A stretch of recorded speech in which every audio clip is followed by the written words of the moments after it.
Queer News in Journalism is a Gay 45 original podcast published every week on Thursdays, where we come together to comment the topics in the weekly queer news published by our newsletter, The Nine. Subscribe on gay45.com to get the latest news every week. Welcome everyone to a brand new deep dive. We're digging into the latest queer news and insights, all pulled from the Gay 45 digest, The Nine. And today, well, we're really embarking on quite a journey through recent events. It's kind of a mosaic, progress on one hand, but some persistent challenges on the other. We're going to unpack everything. Some truly groundbreaking legal moments, vibrant cultural celebrations that honestly warm the heart, but also, equally challenging political backlashes and these critical issues around misinformation that are frankly quite alarming. We'll try and connect these pivotal moments from LGBTQ plus life around the globe, showing you just how complex and constantly evolving this landscape really is. This should be a really insightful conversation, and we're glad you could join us. So let's kick things off with a pretty significant legal development. This one really caught our eye in a recent Gay 45. We're heading to Kyiv, Ukraine. There, on June 10th, 2025, the Desnyansky District Court made, a remarkable ruling. It formally recognized the de facto marital relationship between Zoryan Kis, he's the first secretary at Ukraine's embassy in Israel, and his partner, Timur Levchuk. Now, this only came about because the foreign ministry initially refused to acknowledge Levchuk as a family member for the diplomatic posting. But the court didn't agree. They looked at plenty of evidence, shared finances, joint travel records, photos, witness testimonies, even their 2021 marriage in the U.S. What's really fascinating here, and what makes this kind of a moment, is that Ukraine doesn't legally allow same-sex marriage, right? But this judgment, it sets a powerful precedent by recognizing this same-sex couple as a family, even without full marriage rights. Supporters are definitely seeing it as a crucial step toward maybe future legislative change. What does a ruling like this really signal, you think? Right, and what's fascinating here is how an individual legal case, born from something quite specific, like a diplomatic posting, can suddenly become this pivotal moment for a much broader movement. It's definitely not full marriage equality, no, but by validating them as a family unit, the court is essentially laying down a kind of legal foundation. You see this strategy sometimes achieving de facto recognition. It's often an early step, kind of incremental. In countries where full legal equality is still, a way off, it lets progress happen without maybe forcing a big confrontational legislative vote right away. So this case, it provides a powerful blueprint, really. Using existing legal frameworks to expand rights bit by bit, it forces the system to acknowledge the reality of queer relationships, and that can then be built upon for future reforms. It's really a testament to how these persistent individual legal challenges can slowly but surely chip away at systemic discrimination, even in really tough environments. That's a great way to put it, a blueprint for incremental progress. Yeah. But speaking of challenging environments, the Nine also highlighted a pretty stark contrast to that victory. A deeply concerning trend in global politics. There was this outright international report. It revealed politicians in at least 51 countries used homophobic or transphobic rhetoric during election campaigns. Just in the past year. Think about that. 51 countries. Half the world, practically. Pretty much. Yeah. And the tactics. Depicting LGBTQ plus identities as foreign threats, attacking so-called gender ideology, claiming activists were agents of external powers. It's a familiar playbook, isn't it? Divisive stuff. The same old tropes, yeah. Exactly. Yet despite this really alarming rhetoric, there's also a compelling counterpoint. Yeah. Representation is growing. Openly gay, bisexual, or transgender people stood for election in 36 countries. And we saw first-time candidacies in places like Botswana, Namibia, Romania. Brazil, for instance, saw its number of LGBTQ plus elected officials actually double to at least 233. Wow, double. Yeah. But outright international warns, and this is key, as LGBTQ plus visibility increases, the backlash often intensifies. And it's frequently orchestrated by far-right actors. And get this, a truly staggering figure reported in our Gay 45. Reportedly, U.S. $220 million was spent on anti-trans advertising during the 2024 U.S. election cycle. $220 million, wow. It's an immense amount of money targeting one community. Yeah, that really illustrates what we often call the backlash effect, doesn't it? Where these advancements in visibility and rights are met with this organized and often very well-funded opposition. Those financial figures you mentioned, they aren't just random numbers. They point to highly strategic, coordinated campaigns. They're designed specifically to influence public opinion and policy. It's not just, a few isolated politicians saying nasty things. It's a deliberate effort to demonize and divide, often by painting LGBTQ plus identities as some kind of threat to traditional values or even national security. This dynamic really highlights that ongoing tension. As queer communities become more visible, which is absolutely essential for progress, they also, unfortunately, become a more prominent target for those who feel threatened by changing social norms. It forces us to think about how movements for equality need to not only push forward, but also actively build resilience against these really powerful countermovements. Absolutely. It's that constant push and pull, definitely. Okay, but let's pivot again. From that political battleground to another significant legislative win, this time for the Netherlands, also detailed in our Gay 45. The Dutch Parliament, on September 9th, they approved legislation criminalizing conversion practices. Those awful methods aimed at changing someone's sexual orientation or gender identity. Crucially, though, the law specifically targets practices that are systematic and intrusive. That distinction is important, yeah. Right. Milder expressions, like, say, pastoral conversations, won't be criminal offenses under this. And that nuanced approach, that was apparently key. It allowed the bill to pass despite some earlier opposition, because this narrower definition got the parliamentary majority needed. And MP Wike Palusma from the Social Liberal Party, she put it so beautifully, "Love need never be cured." Oh, that's powerful. That quote really does capture the heart of this legislation, doesn't it? This isn't just, a legal victory on paper. It's a profound win for human dignity, for the inherent right people have to self-determination. For far too long, individuals, often young people, really vulnerable people, have been subjected to these harmful and deeply unethical practices, often disguised as therapy or some kind of religious guidance. By specifically targeting the systematic and intrusive methods, the Netherlands is focusing on the most damaging forms, the ones that can inflict really severe psychological trauma. It sends such a clear message. These practices aren't just ineffective, they're deeply damaging, and society has a responsibility to protect its citizens from them. This focused approach, it's actually a smart legal strategy, too. Yeah. It allows progress while addressing maybe some specific concerns about religious freedoms, and sets a strong precedent for other nations looking to protect their LGBTQ plus citizens. Yeah, it's really heartening to see those protections being put in place. Okay, so from legal battles, let's turn to something a bit more celebratory, shall we? The 77th Emmy Awards in 2025. This was a highlight from our Gay 45. It really showcased some vital gains in queer visibility amidst all the broader recognition. We saw Erin Doherty, who won Outstanding Supporting Actress for Adolescence. She openly dedicated her win to her girlfriend, Synod Donnelly, calling her the reason she's the happiest person in the world. That's lovely. Aw, that's great. And Tremel Tillman from Severance. He made history. First Black openly gay man to win Best Supporting Actor in a Drama Series. Wow, history made. Yeah.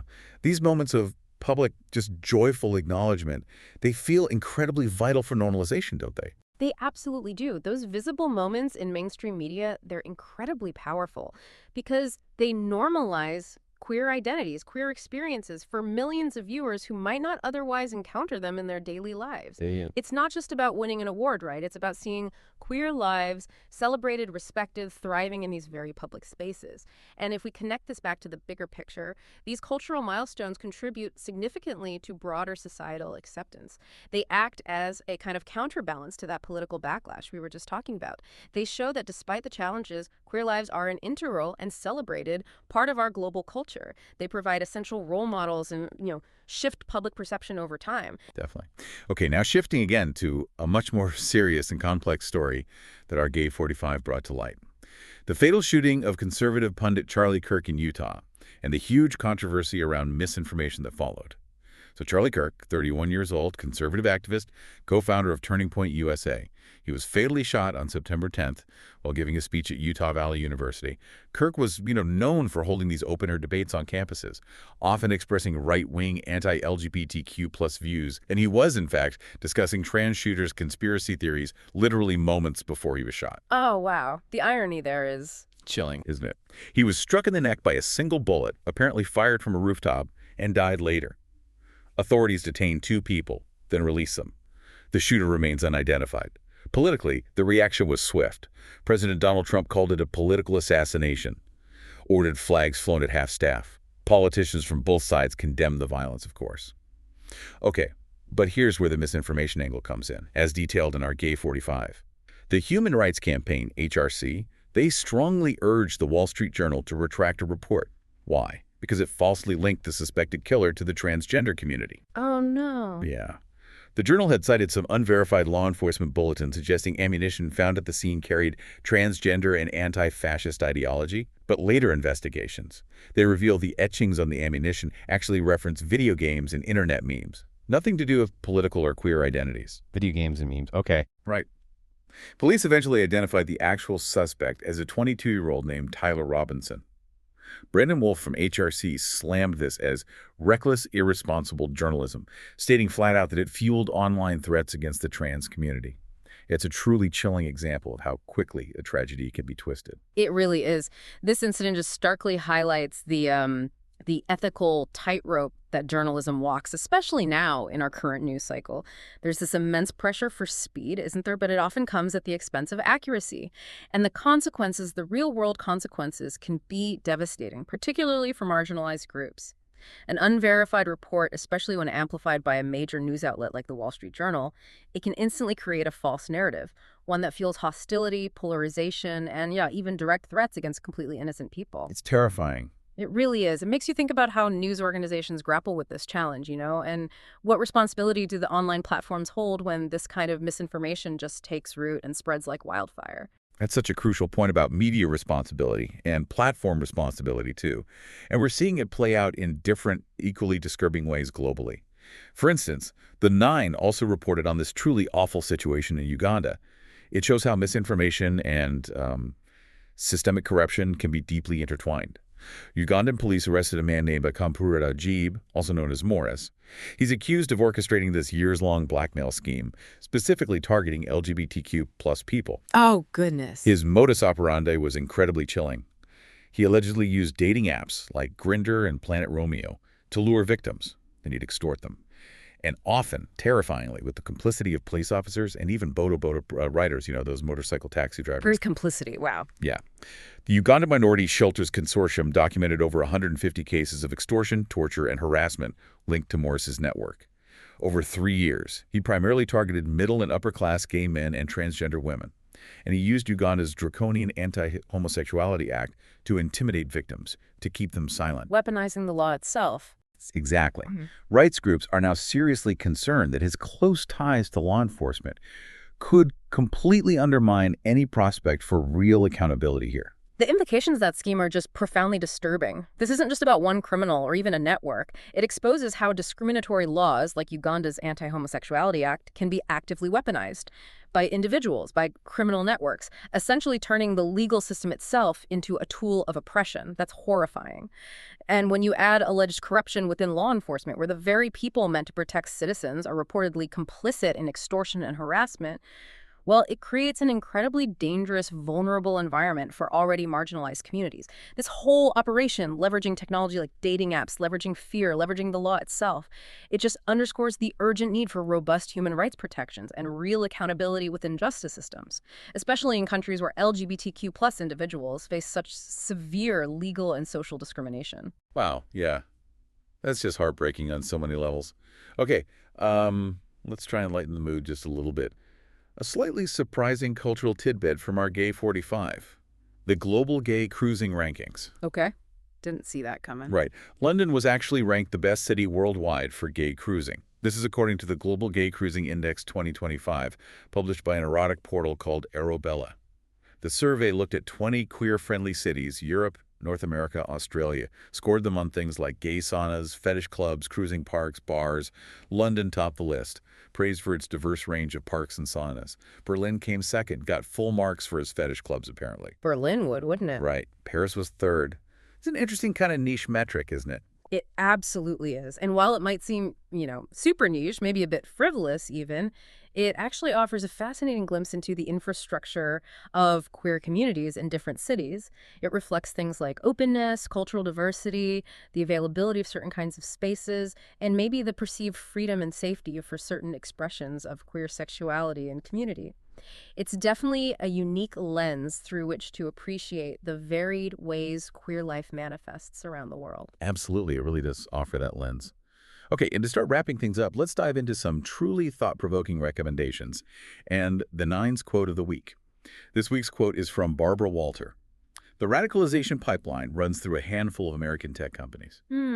Chilling, right? But very relevant, I think, given our earlier discussion about misinformation and platforms. For our K45 film of the week, we have Dreamers from 2025, directed by Joy Gororak-Boater. It focuses on Isio, a Nigerian lesbian migrant navigating life in a British detention center. Ronke Dedekalodio apparently gives a truly compelling lead performance. Themes of resilience, identity, human connection. Sounds powerful. Sounds intense, yeah. And for our Gay 45 book of the week, it's Omar El-Akkad's One Day, Everyone Will Have Always Been Against This. It's described as a furious lyrical reckoning with Western hypocrisy over Gaza, indicting both right and left. It really challenges readers to ask, when it mattered, did you stand with justice or with power? Heavy stuff. Wow. Important questions. Definitely.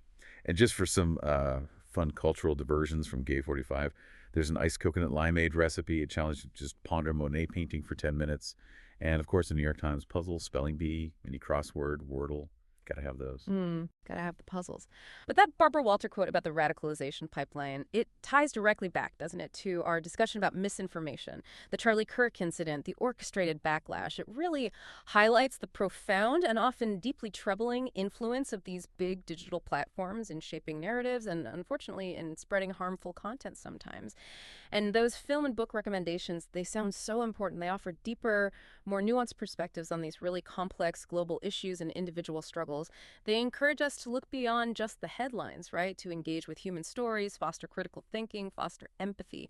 All crucial skills for navigating a world filled with both progress and these persistent challenges. Yeah, absolutely. So after diving deep into all these stories today, from that groundbreaking court ruling in Ukraine, those celebratory Emmy wins, to the alarming political rhetoric, that tragic shooting fueled by misinformation, and those disturbing blackmail schemes in Uganda, it really leaves you wondering, doesn't it? As queer visibility continues to expand worldwide, is this constant push and pull, the cycle of progress, met with intensified backlash? Is that just an inevitable part of the journey? Or can we, as a global community, somehow find new ways to bridge these divides and foster genuine understanding? It's such a powerful question to end on. Perhaps the answer lies not just in reacting to these events as they happen, but in proactively building resilience within our communities, fostering media literacy, to combat that misinformation we talked about, investing in empathetic dialogue, even when it's difficult. What stands out most for you from this deep dive we've had today? And what might that insight inspire you, the listener, to explore further? You can also listen to any of our articles. Visit gay45.com to read more quality journalism.